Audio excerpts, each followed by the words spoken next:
Assalamualaikum warahmatullahi wabarakatuh. Sahabat Galenta, buat sahabat yang masih tetap setia, di mana saja berada, tak lupa kita panjatkan puji dan syukur kepadanya. Ini kita masih diberikan kesehatan, baik jasmani maupun rohani, sehingga kita masih dapat bersama-sama mengikuti channel ini. Dan hingga saat ini kita masih diberi kemudahan di dalam menjalani kehidupan. Amin ya robbal alamin. Makhluk kecil dengan tubuh panjang dan memiliki kaki yang sangat banyak jumlahnya. Hewan ini sering terlihat merayap di lantai rumah, terutama pada area yang lembab dan gelap. Karena jumlah kaki yang banyak dan tak dapat dihitung, masyarakat menyebutnya hewan kaki seribu. Tak jarang, kehadiran hewan yang satu ini sering dikaitkan dengan berbagai pertanda. Entah itu yang bersifat positif ataupun negatif. Sebagian orang sejak dahulu, bahkan hingga sekarang, kemunculan hewan kaki seribu ini dipercaya membawa isyarat atau pertanda. Pada zaman peradaban dahulu, sebagian masyarakat percaya kemunculan hewan berkaki seribu membawa pertanda baik, yaitu berkaitan dengan keresekian.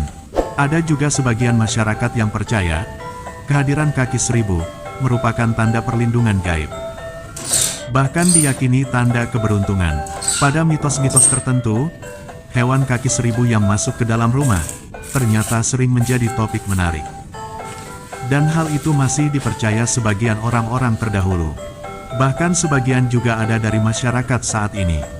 Hewan kecil ini sering datang dan masuk dalam rumah, terutama pada tempat-tempat yang lembab dan gelap. Dalam beberapa kepercayaan tradisional, kemunculan kaki seribu dianggap bukan tanpa alasan biasa. Kedatangan hewan itu diyakini membawa pesan, tanda atau isyarat tertentu.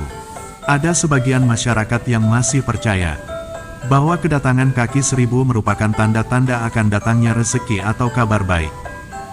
Namun, tidak sedikit pula yang menganggapnya sebagai tanda yang kurang baik. Sebagian masyarakat di daerah tertentu masih percaya datangnya hewan kaki seribu adalah kode atau memberi isyarat akan datang masalah atau gangguan bagi pemilik rumah.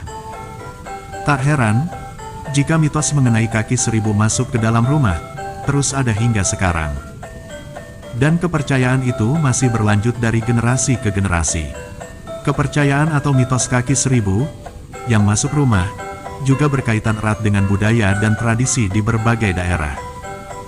Sebagian masyarakat, ada yang mengartikannya positif, yaitu pertanda akan datang kelimpahan dan keberuntungan. Kepercayaan itu bukan muncul serta-merta, tetapi dari simbol dan bentuk tubuh, bahkan kaki, yang panjang, hingga diperkirakan berjumlah 1000.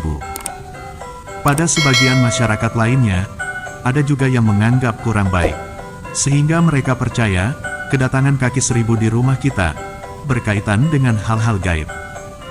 Hal gaib tersebut dianggap pertanda buruk, dan kedatangan kaki seribu ke rumah, dianggap sebagai peringatan dari alam, bahwa rumah tersebut akan didatangi energi negatif. Berbagai tafsir yang berkembang, membuat mitos kedatangan kaki seribu, masih kuat dan melekat di dalam kepercayaan masyarakat luas. Akan tetapi, jika ditilik secara ilmiah, alasan hewan ini masuk rumah sangatlah simpel untuk dipahami. Berdasarkan logika, hewan yang satu ini sangat menyukai tempat yang lembab dan gelap. Dan kedatangannya tentu karena keberadaan sisa-sisa organik. Sisa-sisa organik itu merupakan makanan favoritnya. Lingkungan rumah yang sering basah dan lembab menjadi pemicu utama hewan ini masuk ke dalamnya. Kehadirannya lebih menunjukkan kondisi lingkungan rumah daripada makna spiritual. Memahami konteks biologis dari fenomena ini membantu memberikan sudut pandang yang lebih seimbang terhadap mitos kaki seribu masuk rumah. Mitos kaki seribu masuk rumah bisa bermakna baik ataupun buruk, tergantung dari bagaimana masyarakat memahaminya. Apakah sebagai pertanda baik, tanda akan datang rezeki, atau peringatan akan bahaya? Semuanya kembali pada kepercayaan masing-masing individu. Namun, menjaga kebersihan dan memperbaiki lingkungan rumah tetap menjadi langkah yang paling nyata dalam menghadapi fenomena yang dikaitkan dengan mitos kaki seribu masuk rumah. Akan tetapi, kita sebagai makhluk yang diciptakan paling sempurna, tentu tetap mengabdi sebagai hamba kepada Tuhan Yang Maha Esa. Tentu kita dilarang mempercayai sesuatu melebihi kepercayaan dan keyakinan pada Tuhan Yang Maha Esa. Dan sebagai umat yang beragama, jangan sampai kita terjebak dan terjerumus dalam perbuatan syirik. Karena syirik adalah termasuk di dalam perbuatan dosa besar. Sebagaimana firman Allah Subhanahu wa Ta'ala, sesungguhnya Allah tidak akan mengampuni dosa karena mempersekutukannya syirik.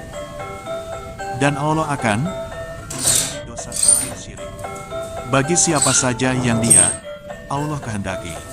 Barang siapa mempersekutukan Allah, maka sesungguhnya dia telah berbuat dosa besar. Amin ya robbal alamin. Quran Surat An-Nisa ayat 48. Demikianlah yang bisa kami sajikan. Semoga bermanfaat, serta menambah wawasan baru untuk kita semua. Wassalam, terima kasih.